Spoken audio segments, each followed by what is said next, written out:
American supermodel Gigi Hadid was arrested for possession of cannabis while vacationing in the Cayman Islands, according to reports by multiple media outlets.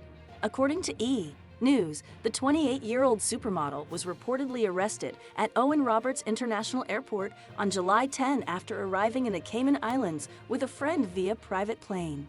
The E! News reported, quoting a news article in local outlet Cayman Marl Road, that shortly after Hadid and her pal arrived via a private plane, custom officials allegedly found ganja and utensils used for the consumption of ganja in their luggage. Hadid and her friend were then arrested on suspicion of importation of ganja and importation of utensils used for the consumption of ganja. The outlet reports, adding that they were then taken to the prisoner detention center, where they were released on bail.